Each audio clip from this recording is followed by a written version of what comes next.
Bismillahirrahmanirrahim. Assalamualaikum semua. Berjumpa lagi kita dalam video Cikgu Ain dalam subjek perniagaan tingkatan 5.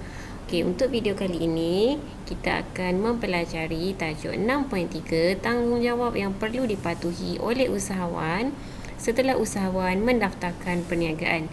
Baik, sebelum kita mulakan, saya harap semua pelajar dapat membaca doa sebelum kita memulakan sesi pembelajaran pada video kali ini. Amin amin ya rabbal alamin. Baik.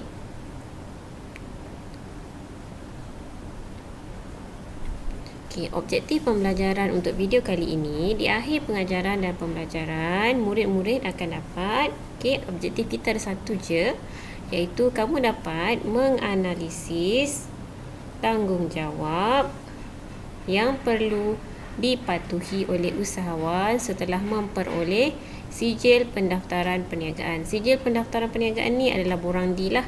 Yang ini kamu ada belajar masa kamu tingkatan 4 dulu kamu semua dah belajar tentang sijil pendaftaran perniagaan. Okey, jadi apakah tanggungjawabnya? Sekejap lagi kita akan lihat satu per satu. Baik, okey, tanggungjawab yang pertama. Okey, tanggungjawab yang pertama ialah kamu semua akan dapat mempamerkan. Apa yang nak dipamerkan? Sijil perakuan pendaftaran dan juga lesen. Okey, sijil perakuan pendaftaran yang ni ataupun kita sebut dia borang D. Okey, dan juga lesen perniagaan. Okey, sijil perakuan pendaftaran ni kita dapatkan daripada SSM. Lesen perniagaan pula kita dapatkan dengan pihak berkuasa tempatan tempat kita berniaga. Okey, kedua-dua ni mestilah boleh dilihat di tempat yang jelas. Biasanya owner kedai dia akan letak kat pintu ataupun dekat kaunter pembayaran, mana-mana tempat lah yang mudah dilihat. Kata kuncinya mempamerkan sijil perakuan pendaftaran ataupun borang D dan lesen. Okey, yang kedua, tanggungjawab yang kedua, kamu pamerkan juga. Pamerkan apa yang nak dipamerkan? Papan tanda. Papan tanda perniagaan. Okey, ni dia papan tanda. Contoh papan tanda dalam ni adalah Kedai Rakyat Satu Malaysia punya papan tanda. Okey, papan tanda ni jika kamu nak buat papan tanda untuk kedai kamu, kamu tak boleh buat ikut saiz yang kamu suka. Kamu tak boleh buat sesuka hati kamu. Kamu kena buat ikut spesifikasi syarat-syarat yang telah ditetapkan oleh siapa? Oleh pihak berkuasa tempatan tempat kamu berniaga. Kalau kamu berniaga dekat Tangkak, kamu kena rujuk Majlis Daerah Tangkak lah untuk spesifikasi papan tanda. Biasanya kena ada nama kedai atau nama perniagaan. Lepas tu yang kecil tak nampak ni ialah nombor pendaftaran perniagaan biasanya. Dengan siapakah nama, ni nama kedai, ni nama kedai. Ini pula nama perniagaan, nama pemilik perniagaan. Okay, nama perniagaan dimiliki oleh siapa, apa nombor pendaftaran perniagaannya. Okay, yang ketiga, nama dan nombor pendaftaran tertera. Tertera ni kena dipamerkan jugalah, dipamerkan pada kat mana? Dokumen rasmi perniagaan. Maksudnya kat sini kita ni kena ada dokumen rasmi perniagaan kita yang kita tempah siap-siap. Ataupun biasanya macam kalau dalam contoh ni, contoh yang tak berapa clear ni, kamu boleh tengok dekat dalam buku teks contohnya. Contoh ni dia ada nama. Bahagian atas ni ialah nama perniagaan, nombor telefon, nombor fax, alamat. Okey, ni dia dah tempah siap-siap lah pada dokumen rasmi dia. So dokumen rasmi contohnya resit. Resit ni untuk jual beli secara tunai, jualan secara tunai. Invoice, jualan secara kredit, dan nota serahan ni adalah dokumen dokumen yang memaklumkan tentang serahan barang-barang jualan atau barang niaga yang dibuat. Okey, jadi semua dokumen-dokumen yang kita nak keluarkan ni mesti ada nama dan nombor pendaftaran yang ni lah.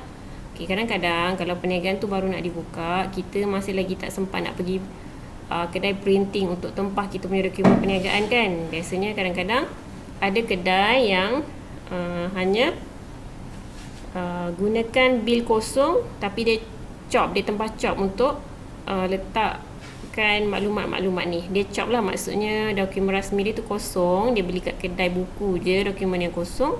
Kemudian dia chop je maklumat-maklumat ni dekat dia punya dokumen perniagaan. Dia tak sempat nak tempah buku yang siap-siap ada tulis nama dia punya perniagaan ni. Kadang pun macam tu pun ada juga. Yang penting macam mana pun caranya, nama nombor pendaftaran mesti ada pada dokumen perniagaan kita sebagai rujukan pelanggan kita. Okey. Yang keempat, memperbaharui ataupun renew sijil perakuan pendaftaran perniagaan bila-bila masa sebelum tempoh 30 hari selepas pemerbadanan syarikat. Okey, kamu boleh rujuk sebelah sini. Okey, notis pemerbadanan syarikat ialah bukti pendaftaran. Notis ini tidak perlu dipamerkan. Yang perlu dipamerkan ialah sijil perakuan pendaftaran atau borang D dekat langkah 1 tadi. Okey, jadi sijil perakuan pendaftaran perlu diperbaharui dalam tempoh 30 hari selepas pemerbadanan, selepas adanya bukti pendaftaran, selepas kita daftarkan perniagaan kita lah. Okey, so renew sijil perakuan pendaftaran bila-bila masa sebelum tempoh 30 hari. Contohnya kita daftarkan perniagaan kita pada 1 hari bulan 6. Jadi sebelum 30 hari bulan 6 kita mesti renew sijil perakuan pendaftaran kita. Okey. Yang kelima, mendaftarkan perubahan maklumat. Okey, ni kita update, kita kemas kini. Kalau yang langkah 4 tadi kita renew. Yang kelima ni kita update maklumat kita. Okey, apakah maklumat-maklumat yang kadang-kadang kena update? Kamu tengok yang ni. Nombor 2. Okey, maklumat yang kita update kadang-kadang perubahan alamat, kita pindah tempat niaga, perubahan jenis perniagaan. Dulu kita niaga kedai makan, sekarang kita buat kedai runcit. Perubahan alamat cawangan jika ada cawangan lain. Perubahan maklumat pemilik sekiranya pemiliknya berubah atau rakan kongsinya berubah. Okey, so perubahan-perubahan ni mesti dikemas kini dalam masa 30 hari dari tarikh perubahan. Contoh, kita ada ubah jenis perniagaan kita daripada kedai runcit ke kedai makan. Okey, kita mulakan perniagaan kedai makan kita pada 1 hari bulan 6. Sebelum 30 hari bulan 6, kita mesti dah kemas kini perubahan tersebut. Okey, nombor 6, menamatkan pendaftaran perniagaan dalam tempoh 30 hari dari tarikh penamatan perniagaan. Maksudnya kat sini, yang ni menamatkan, kata kunci dia menamatkan. Okey, maksudnya kat sini kalau kita dah memang nak tutup perniagaan kita, jadi contoh kita tamatkan perniagaan pada hujung bulan 6, 30 hari bulan 6. Okey, 30 hari bulan 6. Okey, jadi sebelum 30 hari bulan 7, kita mesti dah daftarkan perniagaan kita yang kita tamatkan. Kenapa daftarkan? Supaya pihak SSM tahulah perniagaan kita ni dah tak lagi beroperasi. Okey, mesti kena daftarkan. Kita nak buka perniagaan pun kita daftar. Kita nak ubah kita punya perniagaan pun kita kena kemas kini. Kita nak tamatkan perniagaan kita pun kita kena daftarkan penamatan pendaftaran perniagaan. Okey, jadi ini adalah 6 langkah yang perlu dipatuhi oleh usahawan. Okey, sekiranya kamu keliru, langkah 4, 5, 6 ni semuanya perlu diselesaikan dalam tempoh 30 hari dari setiap aspek lah. Contohnya renew kan. Okey, 30 hari selepas pemerbadanan dibuat. Okey, yang nombor 5 ni 30 hari selepas adanya berlaku perubahan. Yang nombor 6 30 hari selepas tamatkan perniagaan. Okey, jadi saya harap kamu tak keliru dengan ke-6 tanggungjawab. Okey, akronim. Okey, untuk tajuk ni saya sediakan akronim untuk kamu. Senang je akronim dia untuk kamu ingat. 6 jenis tanggungjawab. TPD, 3 pamer, 30 root. Okey, saya ulang sekali lagi. TPD, 3 pamer, 30 root. Okay, saya akan terangkan. TPD ialah tajuk akronim, tanggungjawab yang perlu dipatuhi. 3 pamer. Okey, 3 pamer, apa 3 yang kita nak pamerkan? 3 pamer. Pamer yang pertama, pamer borang D atau sijil perakuan pendaftaran di tempat yang dilihat dengan jelas. Pamer yang kedua, kita kena pamerkan papan tanda mengikut spesifikasi yang ditetapkan oleh pihak berkuasa tempatan. Pamer yang ketiga pula ialah kita kena pamer nama dan nombor pendaftaran perniagaan dekat dokumen rasmi kita. Okey, 30 root pula.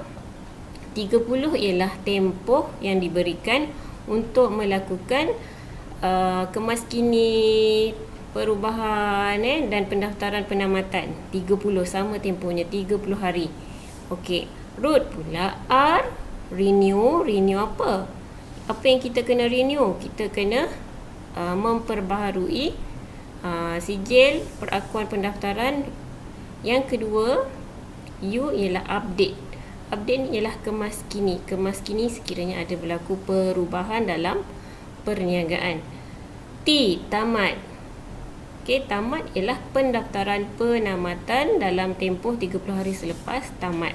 So sama, 30 ni sama terpakai untuk ketiga-tiga R, U dan T. Jadi saya ulang sekali lagi. Akronimnya kita sebut sama-sama. T, P, D. Tanggungjawab perlu dipatuhi. 3, pamer. Pamer borang D. Pamer papan tanda. Pamer nama dan nombor pendaftaran perniagaan. 30, tempoh. Tempoh R, renew. U, update. T, tamat. Okey, jadi itu saja untuk pembelajaran kita dalam video kali ini. Akronim ni saya nak awak salin dalam buku nota juara dalam tajuk tanggungjawab yang perlu dipatuhi. Salin supaya tak hilang. Okey? Jadi itu sahaja untuk pembelajaran kita. Semoga pelajar-pelajar dapat mengingat 6 jenis tanggungjawab yang perlu kamu patuhi sebagai seorang usahawan setelah mendaftarkan perniagaan. Itu saja. Assalamualaikum warahmatullahi wabarakatuh.